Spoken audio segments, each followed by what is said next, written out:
Aditya Degree Colleges, leading companies లో 10,000 plus placements with 13.5 lakhs highest package.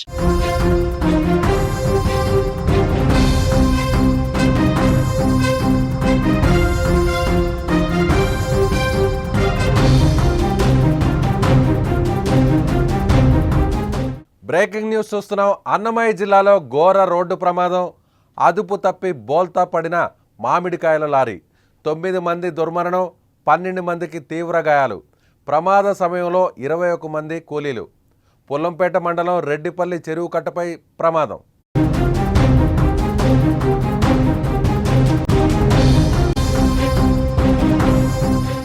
వరంతా కూలీలు పొట్టకూట కోసం ఎప్పటిలాగానే పనికి వచ్చారు. కానీ ఇంటికి తిరిగి వెళ్ళలేదు. తిరిగి రాని లోకాలకు వెళ్ళిపోయారు. కాపు కాచిన మృత్యువు కాటేసింది. ఒకరు ఇద్దరు కాదు, ఏకంగా 9 మంది చనిపోయారు. అన్నమయ్య జిల్లాలో జరిగింది ఈ ఘోర రోడ్డు ప్రమాదం. రాజంపేట నుంచి రైల్వే కోడూరు మార్కెట్కు మామిడికాయల లోడుతో వెళ్తున్న లారీ పుల్లంపేట మండలం రెడ్డిపల్లి చెరువు కట్టపై అదుపు తప్పి బోల్తాపడింది. ఆదివారం రాత్రి జరిగిన ఈ ఘోర రోడ్డు ప్రమాదంలో 9 మంది దుర్మరణం చెందారు. మరో 12 మందికి తీవ్ర గాయాలయ్యాయి. ప్రమాద సమయంలో మొత్తం 21 మంది కూలీలున్నారు. మృతులంతా రైల్వే కోడూరు మండలం శెట్టిగుంట ఎస్టీ కాలనీ, తిరుపతి జిల్లా వెంకటగిరి మండలం వద్దివేడు, కల్వకుంట్ల ప్రాంతాలకు చెందిన వారుగా తెలుస్తోంది. వీరంతా రాజంపేట మండలం ఇసుకపల్లి గ్రామ పరిసరాల్లోని తోటల నుంచి మామిడికాయలను కోయడానికి వచ్చారు. అనంతరం కోసిన వాటిని లారీకి లోడ్ చేసి రైల్వే కోడూరు మార్కెట్కు తీసుకెళ్తున్నారు. వారు లారీపై కూర్చొని ఉండగా ఒక్కసారిగా అదుపు తప్పి బోల్తా పడడంతో లారీ కింద వీళ్లంతా చిక్కుకుపోయి ప్రాణాలు కోల్పోయారు. సమాచారం అందుకున్న పోలీసులు వెంటనే సంఘటనా స్థలానికి చేరుకొని సహాయక చర్యలు చేపట్టారు. లారీలో చిక్కుకున్న 12 మందిని రాజంపేట ప్రభుత్వ హాస్పిటల్కు తరలించి చికిత్స అందిస్తున్నారు.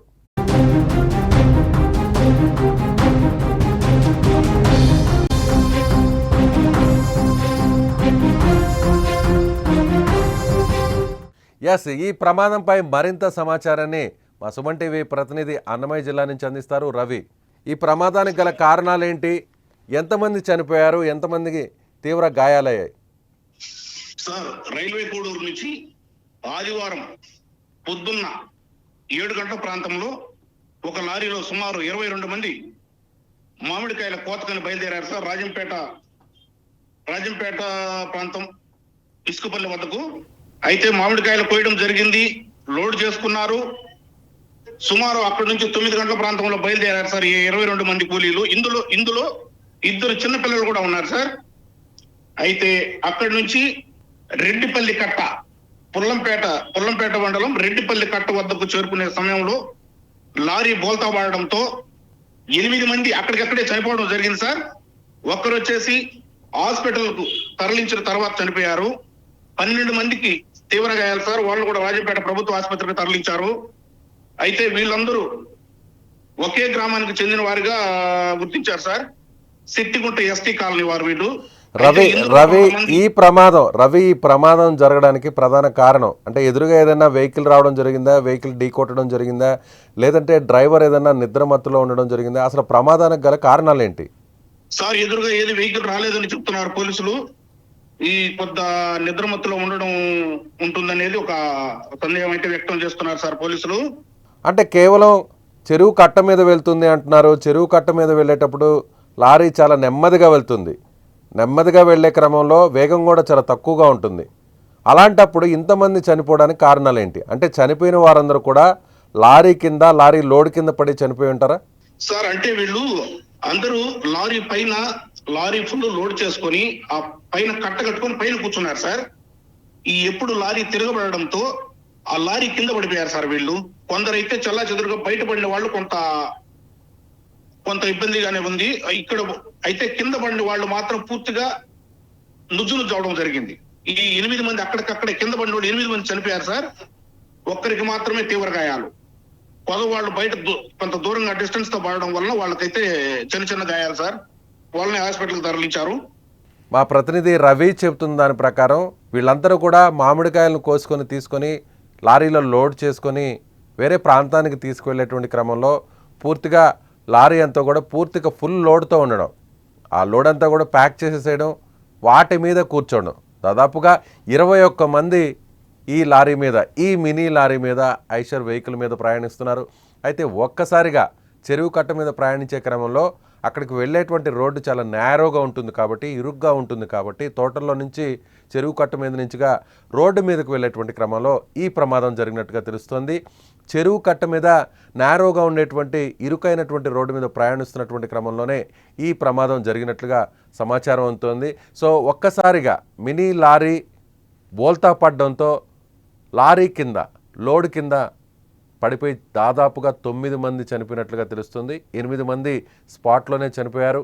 మరొకరు హాస్పిటల్లో ట్రీట్మెంట్ తీసుకుంటూ చనిపోయినట్లుగా తెలుస్తుంది. 12 మందికి అయితే గాయాలయ్యాయి. వారిలో ఎంతమంది సురక్షితంగా ప్రాణాలతో బయటపడతారో తెలియనటువంటి సమాచారం. అయితే గాయపడినటువంటి వీరందరూ కూడా, ఇంజూరస్ అయినటువంటి వీరందరూ కూడా నేరుగా లారీ మీద నుంచి దూరంగా పడిపోవడం వల్లే కొంతవరకు ప్రాణాలు దక్కించుకున్నారు.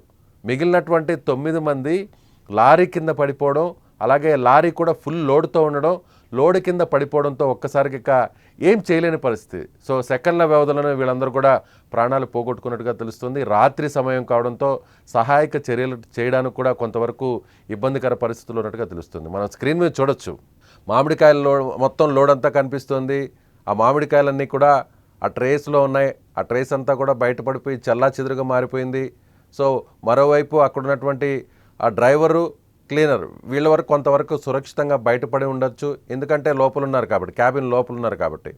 ఒక్కసారిగా పూర్తిగా బోల్తా పడడంతో 9 మంది ప్రాణాలు కోల్పోయారు. అప్పటి వరకు ఉదయం నుంచి పనిచేసి మామిడికాయలంతా కూడా పూర్తిగా లోడ్ చేసి ప్రశాంతంగా ఇక తమ గమ్యస్థానాలకు వెళ్ళిపోతున్నాంలే అనుకునేటువంటి సందర్భంలోనే ఈ ప్రమాదం జరిగింది. అయితే ప్రమాదానికి ప్రధాన కారణం వీరందరూ కూడా లారీ పైన, లోడ్ పైన కూర్చో ఉండడం వల్లే ఇంత భారీ ప్రమాదం, ఇంత ఘోర ప్రమాదం జరిగిందని చాలా స్పష్టంగా అర్థమవుతుంది. ఆ విజువల్స్ చూస్తూనే అర్థమవుతుంది మనకి. సో ఒకవేళ వీరు లారీ మీద ఎక్కకుండా, లారీ లోడ్ మీద, లారీ టాప్ మీద ఎక్కకుండా కానీ వేరే వెహికల్లో కానీ ప్రయాణించుంటుండే, ఒకవేళ ఇది బోల్తా పడినా కూడా, ఒకవేళ ఈ ప్రమాదం జరిగినా కూడా చాలామంది ప్రాణాలతో బయటపడేవారు. ఆ లారీకి సంబంధించినటువంటి ఆ లోడ్ని తీసుకువెళ్తున్నటువంటి వారు కావచ్చు, వాళ్ళ నిర్లక్ష్యం వల్లే ఈ ప్రమాదం, ఇంత పెద్ద ప్రమాదం జరిగిందని చాలా స్పష్టంగా అర్థమవుతుంది. పోలీసులు సంఘటనా స్థలానికి చేరుకున్నారు. అక్కడ సహాయక చర్యలు కూడా చేపడుతున్నటువంటి దృశ్యాలు కూడా మనకి డిఫర్డ్ విజువల్లో కూడా మనకు కనిపిస్తోంది. సో చాలా బాధాకరమైనటువంటి విషయం. ఇంతమంది కూలీలు చనిపోవడం, ఒకే సంఘటనలో 9 మంది చనిపోవడం. అయితే మిగిలినటువంటి 12 మంది, ఈ 12 మంది కూడా ప్రస్తుతం వాళ్ళ ఆరోగ్య పరిస్థితి ఎలా ఉందో, సో వీళ్ళందరూ కూడా సురక్షితంగా ప్రాణాలతో బయటపడాలని మనం కూడా కోరుకుందాం. Thank you.